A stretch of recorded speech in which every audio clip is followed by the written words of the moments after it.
Bom, pessoal, esse é o áudio número 5 do livro Quem Está no Comando. Eu ainda estou no capítulo, o primeiro capítulo, né? Que é o livro do nosso amigo Brafman e Beckstrom. E eu estou aqui no primeiro capítulo, Erro da MGM e o Mistério do Apache. O que é interessante aqui é que eles estão fazendo um debate. E ele vai falar, inclusive, de comando e controle. E aí, quando ele vai entrevistar um antropólogo que faz análise dos Apaches, morou com eles um tempo, né? Ele vai falar da dificuldade que os espanhóis tiveram de combater os Apaches. Porque os espanhóis criaram o modelo mate o líder, matou o líder, dominou. Mata o líder, dominou. Mata o líder, dominou. Quando chegou contra os Apaches tinham uma espécie de guia espiritual. E o guia espiritual não era um líder eleito. Ele era um cara que era mais ou menos assim, ele era escolhido por determinadas características. Então ele não era assim, eleito. Então podia mudar.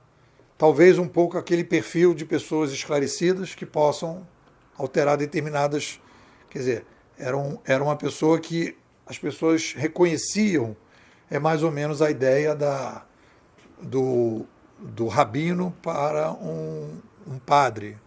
O rabino, no caso dos judeus, é escolhido pela comunidade, ele diz quero ser um rabino, e a comunidade diz, ok, vamos criar uma sinagoga em torno desse rabino, que foi o que os evangélicos fizeram, isso não está no livro, eu que estou falando, foi o que os evangélicos fizeram com uma grande mudança da reforma protestante. Né? Cada um cria a sua igreja e as pessoas reconhecem que aquela pessoa que é mais ou menos o modelo que ele está falando aqui dos Apaches. E é por causa disso que você tem muito mais evangélicos, o crescimento evangélico é muito maior. E aí o que eu quero fazer, uma discussão, que eu acho que é interessante. Então, primeiro uma informação. Eles estavam, o antropólogo chamou de modelo coercivo, né?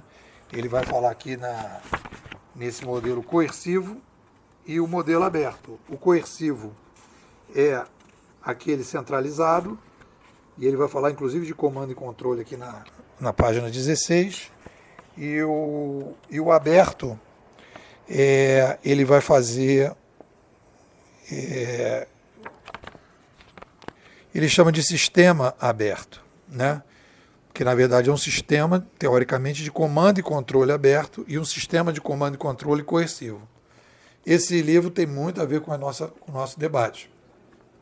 E o que eu vou introduzir, e eu não chamaria eles de sistema, eu chamaria isso de filosofia de comando e controle, filosofia de validação da autoridade.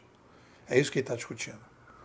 Ele está discutindo, dizendo que os Apaches tinham uma filosofia de comando e controle, uma forma de pensar o comando e controle, que era uma filosofia de escolha de baixo para cima, a partir de determinados critérios de validação de baixo para cima, que tem a ver com essa contradição entre lobos, líder alfa e formiga, que as formigas também têm esse modelo, né, de filosofia de comando e controle. É uma filosofia de comando e controle que já desde os Apaches já era uma filosofia em que você escolhia a partir de critérios não tradicionais. Eram critérios de validação de baixo para cima. É basicamente isso.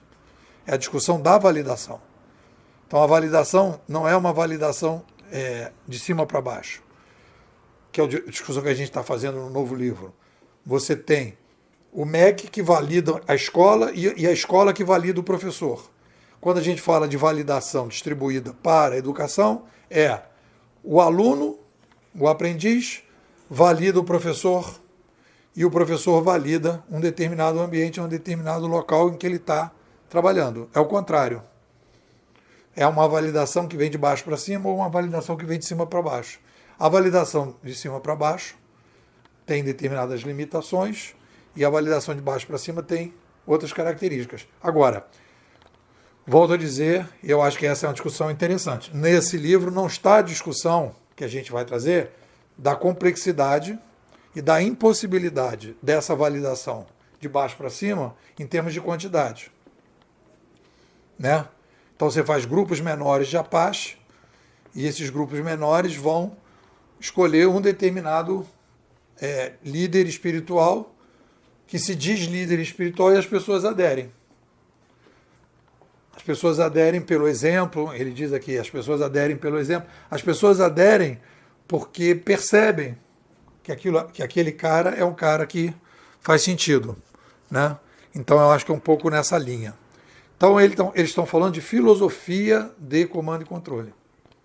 E aí o que eu acho que é interessante é que essa filosofia de comando e controle não tem a ver com esse debate da internet. Aí ele entra num mergulho interessante sobre o peer-to-peer, que o peer-to-peer vai reproduzir, de certa forma, e vai caminhando cada vez mais, e é muito interessante que ele vai falar do Kazaa, que o Kazaa substituiu o Napster, e o Kazaa substituiu o Napster, mas ele ainda tinha centralização, porque o cara queria ganhar dinheiro. E aí, quando ele queria ganhar dinheiro, alguém tinha que pagar para ele o anúncio. E aí, aquele pagamento do anúncio fez com que as pessoas chegassem ao cara. E aí, o Emule, por exemplo, já não tinha a perspectiva de ganhar dinheiro e conseguiu fazer uma coisa mais distribuída ainda.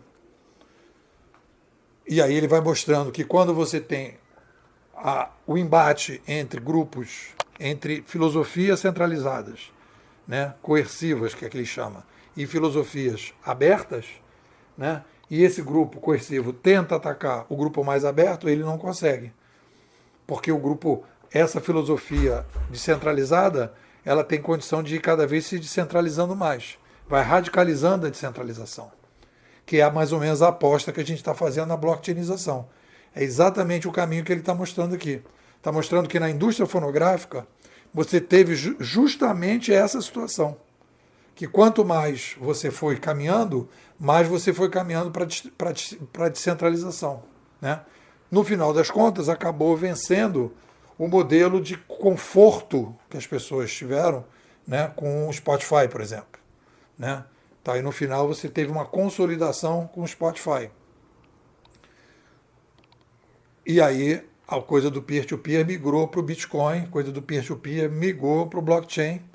E aí a gente então tem a possibilidade do blockchain. Essa reversão para o modelo Spotify e a continuidade, digamos, de um uso mais não oficial por outros, venceu também. Ele continua funcionando. Em filmes, etc. Tal, tem muita gente entrando nessas alternativas. Então é um debate muito legal. Esse livro é um livro muito interessante, que eu estou relendo e está me dando muito prazer. O que vocês dizem? Se você quer participar das leituras bimodais, me manda um zap. 21 99608 6422. Você vai receber o material no dia que eu produzir. E aqui eu demoro 6 meses para botar no ar. Tá bom? Me dá um retorno, meu celular. Manda um zap. 21 99608 6422. Vou repetir. 21 99608 6422. Nepô, quero participar das leituras bimodais.